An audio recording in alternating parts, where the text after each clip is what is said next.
Amigos, estamos hablando de esa magnífica obra, de ese bellísimo poema que se llama La Eneida, escrita por Virgilio para ensalzar los orígenes de Roma. La Eneida, qué bonita de verdad. Les recomiendo que se la lean y sobre todo que consigan una versión que esté en el tono poético, porque yo tengo dos y una es como una narración, como una novela, y otra sí está como las estrofas, así como los versos, que los cantos son bellísimos. Yo en algún momento les voy a leer algunos de esas estrofas para que ustedes se den cuenta de la estructura, de cómo están hechos los versos. Les digo que la obra abarca lo que es la Ilíada y la Odisea. Es decir, si ustedes recuerdan, la Ilíada es la guerra de Troya, una guerra de conquista de una ciudad. Y la Odisea es una narración de viajes, los viajes de Odiseo o Ulises. Y la Eneida abarca las dos cosas. La primera parte es como una odisea porque son los viajes de Eneas desde que sale de Troya hasta que llega a Italia. Y la segunda parte son las guerras para él fundar sus ciudades y sus cosas que van a originar posteriormente, 300 años después, según Virgilio, a Roma. Entonces estamos en esa parte de la Eneida que es odiseica, que es esa parte de viaje.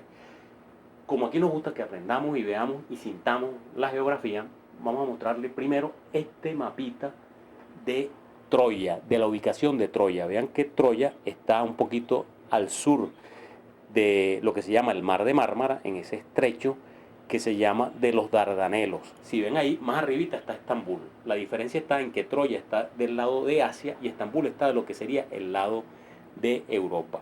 Entonces ahora si nos alejamos y vemos este mapa con los viajes de Eneas, ustedes ven que él sale desde Troya, se va primero hacia el norte, es esa raya roja que le estamos mostrando, ahí va y consulta al oráculo, el oráculo le dice pues, que le está destinado a ser el padre de una raza, de un pueblo que va a ser el pueblo más poderoso del mundo, como de hecho lo fue Roma. Roma es el imperio más poderoso que ha tenido la humanidad y que más tiempo ha durado. Es decir, el imperio romano duró centenares de años y fue sin duda la potencia militar más grande de la Tierra durante la antigüedad por 400 o 500 años. Entonces, él sale hacia el norte, va al oráculo que le confirman todo ese destino glorioso, que él tiene que ir a Italia, que se llamaba Hisperia, le decían Hisperia o Italia. Entonces, él, bueno, fiel a su destino, sale navegando, llega a Creta, veanlo ahí, esa isla que está al sur, donde se crió Júpiter, el padre de los dioses, pues él se crió ahí de niño. Entonces él sigue, pasa al lado de Grecia y vean ahí que les estoy señalando unas islitas que se llaman estofadas. Amigos míos, en las estofadas le pasa una cosa terrible, son de esas aventuras tipo Odisea, pero muy bien narrada y muy bien escrita. Las islas estofadas son las islas de las arpías. Ustedes alguna vez quizás han usado esa expresión cuando le dicen a una mujer que es una arpía, es para decirle que es algo así, que es brava, fea, agresiva y una serie de cosas, ¿no? O sea, las arpías eran unos seres mitológicos que tenían cara de mujer, pero cuerpo de ave, con garras y cosas, ¿no?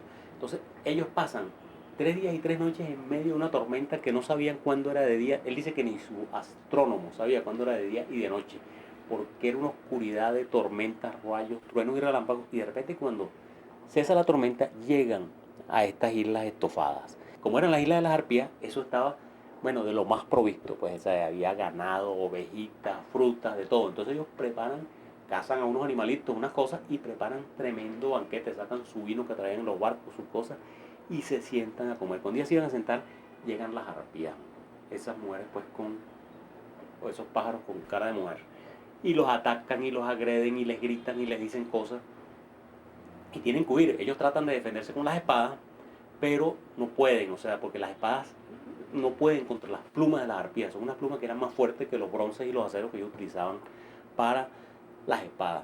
Entonces, bueno, ellos siguen su camino, tocan en la punta de abajo de la bota de Italia, como ven ahí, y llegan a Sicilia. Cuando llegan a Sicilia, a un sitio que se llama Drépano, ahí se muere nuestro papá de Eneas, se muere Anquises. Entonces, bueno, entierran a Anquises ahí, ahí el rey de esa zona, que se llamaba Cestes, los recibe muy bien, los trata bien, les da comida, porque era descendiente de troyanos ese rey, entonces los trata con la mayor hospitalidad. Entonces ellos deciden salir de ahí. Deciden salir porque Eneas quería cumplir su destino. Entonces se montan en su barco, aunque estaban de lo mejor tratados, tenían comida, tenían bebida, tenían hospitalidad. Él dice, no, yo tengo que seguir. Entonces se monta en su barco y es cuando esta diosa, Juno, le ruega a los vientos que que les impida llegar, que ella no quería que él cumpliera su destino. Entonces pasa todo esto que ya les conté, sale Neptuno de las aguas, se pone bravísimo con los vientos, calma los vientos, le habían encallado varios barcos, entonces el propio Neptuno con su tridente desencalla a los barcos, pero hace que los vientos empujen Eneas hacia las playas del norte de África, que ellos lo llamaban Libia en esa época, pero hoy es lo que se llama Túnez. Entonces ahí se estaba construyendo una ciudad que tiene una historia bellísima, pues, y sobre todo en el momento que ellos llegan es cuando la historia es más bella, que es esa ciudad de Cartago. Yo no sé si ustedes se recuerdan, a mí cuando estaba en el colegio, cuando había debates, nos dividían al salón en dos y decían Roma y Cartago, porque Cartago llegó a ser una ciudad que rivalizó con Roma y tuvo lo que se llamaron las guerras púnicas y bueno, puso a Roma en jaque hasta que Roma finalmente la derrotó. Pero en ese momento está en plena construcción Cartago. A Cartago la construye una reina tiria que se llamaba Elisa o Dido, como quieran ustedes decirle. Cuando decimos Tiria es porque era de Tiro. Ustedes acuérdense que en lo que es Líbano hoy están esas ciudades que eran Tiro y Sidón, que eran aquellos navegantes que fueron los mejores navegantes de su época, que hasta se dice que son los primeros que llegaron a América, antes de que Colón y antes que los vikingos y antes que los chinos. O sea, eran excelentes navegantes. Entonces, Dido era hija del rey de Tiro y ella se casa con un señor que era muy rico, el hombre más rico de los fenicios, que se llamaba Siqueo, y ella estaba enamorada de su Siqueo. Pero su hermano, el hermano de Dido, era un sinvergüenza, se llamaba Pigmalión. Cuando él hereda el reino, él hace matar a Siqueo, pero así en secreto para apoderarse de las riquezas. Entonces Dido se queda, no sabe que mataron al marido, hasta que el marido se le aparece y le dice, mira, a mí me mataron. Entonces le dice donde tiene un pocotón de riqueza, le dice, recoge esa riqueza y vete de aquí a otro sitio porque este hombre es un sinvergüenza y va a acabar contigo. Entonces ella agarra sus riquezas, consigue un grupo de gente fiel y se va a esa zona donde queda Cartago y decide hacer una ciudad. Entonces habla con los pobladores, negocia con ellos comprar una tierra y le dicen que puede ocupar lo que ocupe una piel de buey o una piel de toro. Entonces ella, que como van a ver no tenía nada de tonta, agarra la piel de toro y hace con una, no sé con qué, pues, no se imagina una tijera, pero a lo mejor en esa época sería con unos cuchillos y con una cosa, unas tiritas bien delgaditas y cubre una extensión de terreno gigantesca. Entonces ahí funda su ciudad, pero había hecho como un voto de castidad. Ella quería a su marido muerto, a su Siqueo, y ella, aunque le ofrecen matrimonio los reyes de los alrededores, ella dice que no, que ella le va a ser fiel pues hasta la muerte a su marido difunto. Entonces en ese momento está reinando ella ahí. Y Eneas llega con un grupo de barcos, porque los otros que encallaron llegan a otro lado, pero llegan ahí cerca, llega un grupo de barcos a las costas cerca de Cartago. Entonces se le aparece Venus. Les recuerdo que Venus es la madre de Eneas. Se le aparece, pero convertida en mujer. Y empieza a conversar con ellos. Ellos le preguntan dónde están. Entonces ella le cuenta que están cerca de las costas de Cartago y tal, y qué sé yo. Entonces le dice, no, vete para allá, que reina la reina Dido, y ella los atiende y tal. Entonces en ese momento, cuando ella termina de darle las pistas de dónde están, ella se transforma en la diosa que es y se le desaparece. Y esa es una pintura famosísima del Tiepolo que se las muestro ahí cuando Venus abandona a Eneas en las costas de Libia después de decirle dónde está. Entonces él decide ir a Cartago, pero Venus lo envuelve en una nube. Ella siempre le tenía miedo a Juno de que no le fuera a salir con una treta. Entonces él se va con un amigo, se van caminandito y llegan envueltos en una nube a la ciudad que está en plena construcción. Y estaban construyendo un templo bellísimo.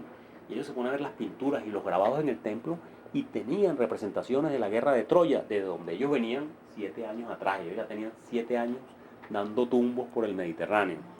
Y también es interesante destacar que ellos venían, no puros guerreros, ellos venían con mujeres, niños, etc. Fueron familias enteras que se escaparon de Troya con él. Entonces, él llega escondido en su nube y está viendo aquellas maravillas y hasta se ve a sí mismo representado. Él ve a Aquiles, a Héctor, a Ulises, a todo el mundo y ve al propio Eneas a sí mismo representado. Pero en eso llegan los de las otras naves que habían encallado y llega Dido. Entonces entablan una conversación y Eneas ahí metido en su nube escuchando, ¿no? De hecho, el loquito ahí escuchando la conversación. Entonces se ponen a conversar y estos náufragos troyanos les cuentan que son de Troya, que no sé qué, que son unos infelices, que tienen 7 años dando tumbos, que están buscando que los ayuden, que están buscando a su rey Eneas, que se extraviaron con una tormenta, les echa todo el cuento. Y Dido le dice, ¿y quién no va a conocer esa magnífica historia? Si todos conocemos, ojalá aparezca Eneas, aquí tienen hospitalidad, aquí pueden estar juntos tirios y troyanos, que yo reino para los dos por igual. Y le hago énfasis en esa frase, tirios y troyanos, porque es una frase que ustedes deben haber escuchado mucho, pero se usa en términos antagónicos. Cuando uno dice que estaban tirios y troyanos, es que estaban los blancos y los negros, o sea, los de este lado y los de aquel. Pero en este momento no es antagónica, es todo lo contrario. Y dice, aquí pueden convivir tirios y troyanos. Pero vamos a una segunda pausa y vamos a seguir con esta historia que no me van a decir que no es magnífica y además se la vamos a ir, como hemos hecho hasta ahora, adornando con las mejores pinturas del Renacimiento y más acá. Una pausa y ya seguimos con la Eneida.